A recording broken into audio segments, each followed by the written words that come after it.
তোর বাপ একদম ঠিক কাজ করে না, একটা অন্যায় হয়েছে। আঙ্কেল একটা মেয়ের সামনে তোর অপমান করছে, তোর ফ্যাসিস্ট আচরণ। তুই তো দিদির মতো অন্যায় অত্যাচারের শিকার। কিন্তু দখলে অটো চালাবো, কিন্তু এই ফ্যাসিস্টের বাসায় আমি থাকবো না, বুঝছো না? চলো তোমার বাসায় যাবো। দাদু এভাবে হইতেছে না, বুঝছো? একটা বাইরের মেয়ের সামনে আমার যেভাবে বেজ্জতটা করলো, যেগুলো মানুষ করতে পারে।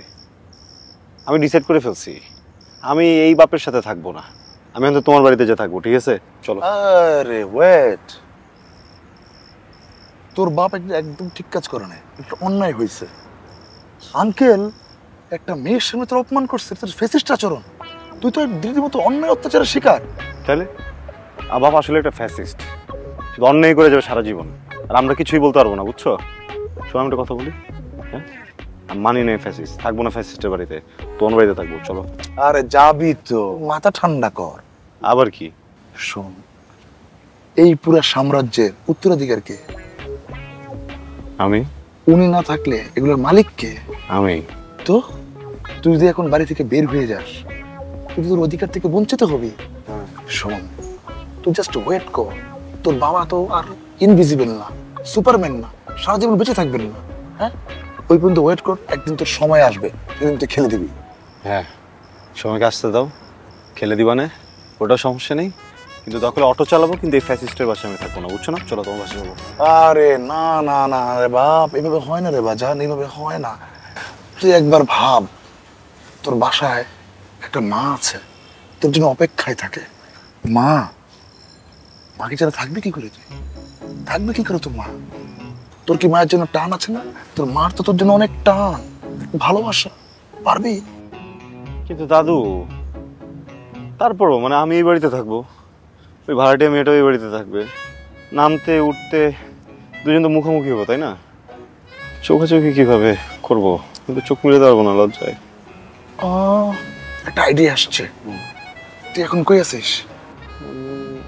বাড়িতে। আরে বাড়িতে না, বাড়ির কোন জায়গাটায় আছিস? বাড়ির ছাদে। Good, do it. কি লাভ দে। লাভ? লাভ দিব মানে? আজকাল সকালে আমরা প্ল্যান করলাম না, যে কোনো প্রবলেমের সলিউশন কি ছাদে উঠে জাস্ট লাভ দেয়া। দাদু আমি না দেখতেছি তোমার ইন্টেনশন একদম ভালো নয়, বুঝছো?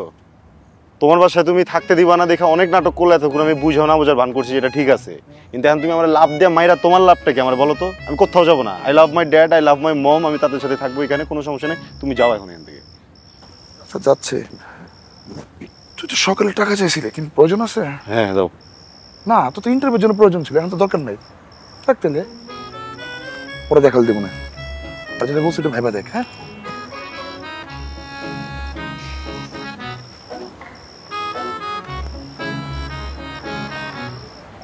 তুমি কি সেই মেয়ে?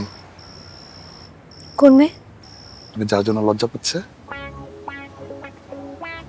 যাও, আর লজ্জা পাবে কি? অনেক লজ্জা দাও, লজ্জা ভাষায় দাও, যাও গো।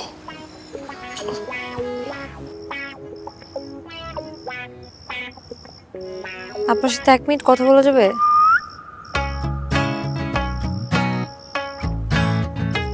আমি স্বীকৃতি, আমার দিকে তাকান। আপনার সাথে কি 1 মিনিট কথা বলা যাবে? এদিকে তাকান, নিচে বসুন।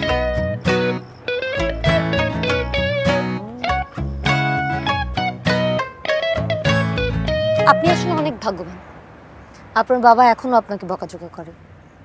আপনি জানেন, অনেক বছর হয়ে গেছে আমার বাবা আমাকে বকাঝকা করে না। আমি যখন পরীক্ষায় খারাপ করতাম না, তখন আমার বাবা আমাকে অনেক বকাঝকা করতো, তখন আমার অনেক রাগ হতো। তখন আমি অনেক কম্পিটিশন করে পড়াশোনা করতাম বাবাকে হ্যাপি রাখার জন্য, বাবার কাছে বকা না খাওয়ার জন্য।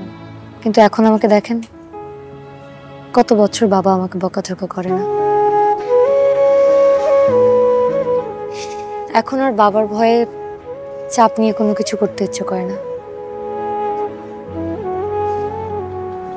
আপনি জানেন, হুমায়ুন আহমেদের একটা কথা অনেক বেশি সত্য।